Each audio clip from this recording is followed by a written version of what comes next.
आप सभी आत्मजनों को हमारा नमस्कार है। आप सबों का अभिनंदन है और स्वागत है। अब कुछ फ्रंट लाइन के जो एसएसआरियन कहे जाते हैं, एसएसआर वॉरियर्स, फ्रंट लाइनर्स, आज उनमें से कुछ लोगों की कुछ जो हरकतें हैं, जो उनका एटीट्यूड रहा है, उसके बारे में थोड़ा बात करते हैं। तो सबसे पहले हम बात करेंगे, आप लोग सब जान चुके हैं कि कंगना रनावत ने क्या सब स्टेटमेंट पास किया है सुशांत सिंह राजपूत के डेथ के बारे में। तो जहाँ तक आपको याद होगा, सुशांत सिंह के डेथ के तुरंत बाद कंगना ने वीडियो बना करके अपना स्टेटमेंट रिलीज किया। उसमें उसने कहा कि सुशांत सिंह ने ड्रग खा करके सुसाइड कर ली। जैसा कि उस समय ये पुलिस वाले और जितने भी ये फ्रंट लाइन किलर्स थे, सबने मिलके जैसी साजिश की थी वैसी बातें फैल रही थी। और उसने उसको कहा और कारण बताया कि वो नेपोटिज्म का शिकार हो गया, वो मेंटली बहुत अपसेट हो गया, डिप्रेस्ड हो गया इसलिए। लेकिन जब लपट उठी, ज्वाला उठी और बहुत जोर का शोरगुल हुआ कि ये मर्डर नहीं है, सॉरी ये सुसाइड नहीं है, क्योंकि सुशांत सिंह राजपूत के जितने भी फैंस थे उन्होंने उसके डेड बॉडी के जितने भी वीडियोस वायरल हुए, सब में देखा कि उसके पूरे शरीर की हड्डियां, सारी हड्डियां टूटी हुई हैं। फिर उन्होंने देखा कि गले पे स्ट्रैंगुलेशन का मार्क है, वो हैंगिंग का मार्क नहीं है, स्ट्रैंगुलेट किया उसको। अच्छा, फिर आगे आके पता चला कि स्टैंगन भी यूज किया है। स्टैंगन का मार्क बहुत प्रोमिनेंट मार्क है। फिर उसके आंख पे, बाई आंख पे ब्लैक मार्क का है मार्क, मतलब असॉल्ट का मार्क है। ब्लैक आई मतलब आंख पे काला निशान पड़ जाता है जब कोई उसे बहुत जोर के मुक्के से मारा जाता है। तो और ये उसके ललाट पे खरोच है, हाथों पे खरोच है, बहुत सारे इंजुरीज है, कंपाउंड फ्रैक्चर है राइट थाइज में। तो इसके बाद जब हल्ला फैला तो इसने कह दिया, रिपब्लिक मीडिया पे आई तो कहा कि मर्डर हुआ है। अच्छा, बहुत आपकी गनीमत, मैं आपका बहुत एहसान रहा। लेकिन इसमें कोई शक नहीं है कि मर्डर का मुद्दा जब इसने उसको बल दिया और साथ दिया लोगों का, तो इसको बुरी तरह से विक्टिमाइज किया गया, इसमें कोई शक नहीं है। और हम लोग पूरे देश ने मिलके इसको सपोर्ट किया। और मैंने एक वीडियो में जया भादुड़ी ने जो रिमार्क पास किया इसके अगेंस्ट में, उसके अगेंस्ट में मैंने बहुत ही कड़ा वक्तव्य पास किया और जया भादुड़ी का मैंने विरोध किया और उसका बहुत ही मैंने क्रिटिसाइज भी किया। उसके बाद मैंने हाल में जब उसको काफ़ी प्राइजेस मिले, जो भी प्राइजेस मिलने के पहले जो भी उसके अचीवमेंट्स थे, जो उसका योगदान रहा इस सुशांत सिंह राजपूत के मर्डर में आवाज़ उठाने में, तो हमने एक वीडियो बना दिया उस पर, क्योंकि एक अकेली औरत होकर के इतना झेला है, खुद झेला है, इसमें कोई शक नहीं है। और सुशांत सिंह राजपूत के लिए उसके बावजूद आवाज़ उठाया है। फिर क्या होता है कि अभी इसको नेशनल अवार्ड मिलता है मणिकर्णिका के लिए बेस्ट एक्ट्रेस का, और सुशांत सिंह राजपूत की फिल्म को दिल बेचारा को बेस्ट फिल्म का अवार्ड मिलता है। तो अब ये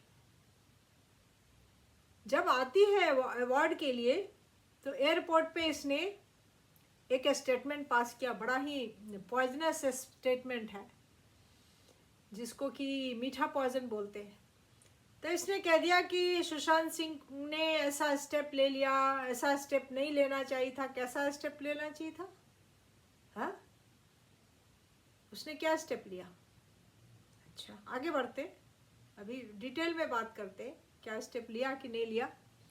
उसके बाद जब ये प्राइज लेने के बाद इसने जो स्टेटमेंट दिया है मीडिया में, जब करण जौहर नाम का प्रोड्यूसर एक कार्तिक आर्यन नाम के लड़के को ये अपने फिल्म से निकाल देता है, तो इसने अपना भड़ास निकाला। करण जौहर ने इसको काफ़ी विक्टिमाइज किया है, इसमें दो मत नहीं है, इसमें सच्चाई है। लेकिन करण जौहर के अगेंस्ट में तुम अपना बल को मजबूत करने के लिए, अपने अटैक को पावरफुल बनाने के लिए, you can not go to the extent of misusing और abusing the death of Sushant Singh Rajput as a case of suicide. उसने कहा कि तुम सुशांत सिंह राजपूत जैसा ये कार्तिक का केस मत बनाओ, ताकि वो भी उसकी तरह ये कर ले, आत्महत्या कर ले, फांसी पे लटक जाए, ये कहा उसने। तो इसका मतलब है कि बहुत ज़्यादा कन्विंस है, और कन्विंस है या नहीं, ये खुल्लम खुल्ला सुशांत सिंह के राजपूत के मर्डर का केस को सुसाइड बना के, नेपोटिज्म ये वो अपने दुश्मनों के अगेंस्ट में विपन बना के यूज़ कर रही है। ये बहुत घटिया हरकत है। चाहे ये पद्मश्री हो या पद्म विभूषण हो या भारत रत्न हो या बीजेपी ज्वाइन करे या मिनिस्टर बन जाए या मेंबर ऑफ पार्लियामेंट बन जाए या प्राइम मिनिस्टर बन जाए, हमें उसकी कोई परवाह नहीं है। लेकिन इस तरह से एक इनोसेंट इंसान की जान गई है, इसने कभी उसके बारे में कभी नहीं सोचा है। ये बात एकदम खुल के सामने आ गई है, क्योंकि जो इस बात को एक बार समझ लेगा, जान लेगा और महसूस करेगा कि किस तरह से बिना उसके किसी भी कसूर के उसके फ्लैट में घुस के उसको कितनी बुरी तरह से, कितनी दर्दनाक मौत से मारा है, उसको फिजिकली मारा है, उसको स्टन गन लगा करके उसके सारे शरीर की हड्डियां तोड़ दी और वो छटपटा के उसका प्राण चला गया। जो उसकी आखिरी सांस थी उसको बंद करने के लिए उसको लोहे के रॉड से, लोहे जैसे किसी मजबूत रॉड से उसका गला दबा दिया। वो इंसान 13 की शाम में मर गया अपने फ्लैट में, और बहुत खून खराबा हुआ है, उसके शरीर से बहुत खून गिरे हैं, कंपाउंड फ्रैक्चर था, पूरे जांग की हड्डी तोड़ करके मांस को और चमड़ी को चीरते हुए बाहर निकली है, सारे ब्लड वेसल्स तोड़ के काफ़ी ब्लीडिंग हुई है, और उसके कपड़े बदल के उसके ऊपर गद्दी से पट्टी ये बांध के, एक गद्दी डाल के एक पट्टी से उसको बांध के और उसके शॉर्ट्स को, उसके हाफ पैंट को चेंज करके और एकदम neat and clean and dry बना के फिर वीडियोग्राफी ली। वीडियोग्राफी खूब वायरल हुई। अच्छा, तो अब इस दर्दनाक मौत को वो सुसाइड बता के कैसे कर रही है? मतलब उसने ले लिया, बड़े आराम से फांसी का एक फंदा लगाया, एक रुमाल, ग्रीन रंग का रुमाल से लटक गया 5 फीट की ऊंचाई पे, है ना। इतने बड़े झूठ को, जबकि ऑलरेडी सीबीआई धोखा दे रही है, एम्स ने धोखा दिया है, सुब्रमण्यम स्वामी ने धोखा दिया है, पूरी महाराष्ट्र की सरकार ने धोखा दिया है। वो तो खुद किलर है, महाराष्ट्र की सरकार। उसकी अपनी गर्लफ्रेंड ने और इन लोगों ने मिलके, ये सचिन वाजे नाम का आदमी भी इन्वॉल्व है, और इम्तियाज खत्री जो था वो भी इन्वॉल्व है। These are the front line killers. और उसके सारे पैसे, उसकी पूरी जिंदगी की कमाई को लूट लिया, मरने के बाद उसकी सारी बिलोंगिंग को लूट लिया। और ये लड़की, कंगना नाम की लड़की, कहती है कि उसने फांसी लगा लिया। ये कहाँ तक जायज है, और इसको कहाँ तक इग्नोर किया जाए, कहाँ तक भुला दिया जाए, जबकि पूरा देश और पूरे संसार के लोग इस इतनी निर्मम हत्या के आघात से अभी भी पीड़ित है। अगर कोई सोच के देखे कि उसके घर में इतने खूंखार किलर्स घुसे हैं, ये 2 राक्षसियां घुसी हैं, स्मिता पारिक घुसी हैं, रिया चक्रवर्ती घुसी हैं, जिन्होंने कभी फ्रेंड बनने का नौटंकी भी किया था। कैसा लगा होगा उस समय, जबकि वो अकेला कितना लड़ पाया होगा। अकेले लड़ा है, पूरे शरीर में खरोच है। और इतनी बहुत ही ये घटिया हरकत है जो कंगना रनावत ने किया है।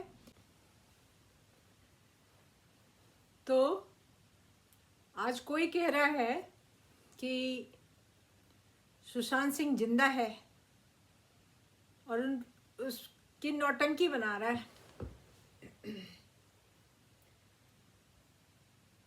और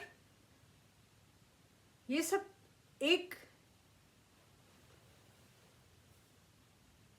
गुजरे हुए इंसान की बेइज्जती करनी है, बहुत शर्म की बात है। और ये किसी को बुरा नहीं लग रहा है, ये उससे भी ज्यादा शर्म की बात है कि किसी को परवाह नहीं है। हर जगह बिल्कुल हास्यास्पद, लाफिंग स्टॉक और कॉमेडी स्टफ सामने आ रहा है बड़े आराम से। फिर मैंने अपोज किया, कह दिया सुशांत सिंह राजपूत 8 जून से लेकर 14 जून 2020 में दिल्ली में था, जबरदस्ती। और अब जबकि इन सब चीजों के खिलाफ लड़ाई चल रही है, तो अभी एक कंगना ने एक नया, फिर से वही पुरानी कहानी शुरू कर दी, ये बॉलीवुड से बदला लेने के लिए, करण जौहर से बदला लेने के लिए। तो बदला लेने का सबसे ताकतवर, शक्तिशाली तरीका यह है कि, और सबसे महान तरीका यह है कि अपने दुश्मनों को इग्नोर कर दो। जैसे कोई पागल कुत्ते से हटके अलग से निकल जाता है, किनारे हो जाता है, वैसे किनारे हो जाना चाहिए। इसी में शालीनता है, इसी में महानता है और इसी में भलाई भी है। बार बार अपने दुश्मनों को अटैक करना ये शोभा नहीं देता। कि कोई नीचे गिरा हुआ आदमी है मेरा दुश्मन, हम उसके लेवल पे आ जाए। करण जौहर के लेवल पे तुम्हें आने की क्या जरूरत है? अब दुनिया के सामने करण जौहर एक मर्डर के साजिश में एक मेंबर बना हुआ है और लोगों को, स्टार्स को विक्टिमाइज करता है और इसके कनेक्शंस अंडरवर्ल्ड तक है। बॉलीवुड के जितने स्टारवर्ड हैं और आज जो स्टारवर्ड बने हैं, वो सब अंडरवर्ल्ड का पैसा लगा के पिक्चरें बना के आज शहंशाह बने हुए, और सारी कमाई अंडरवर्ल्ड को जाती है। और जो हमारे मिलिटेंट को औजार और पैसा सप्लाई करते हैं और हमारे देश के दुश्मन हैं, वहाँ ये पैसा और सारी कमाई जो है वो इस देश से बाहर जाता है, हमारे दुश्मनों तक जाता है। तो ये बहुत ही कंगना रनावत की बहुत ही घटिया हरकत है अपने दुश्मनों से बदला लेने का। और अगर ये इस तरह की कार्रवाई से पीछे नहीं हटी तो हम लोग इसको इसकी सीमा के अंदर पहुंचा देंगे। इसी के साथ आपसे विदा लेते हैं।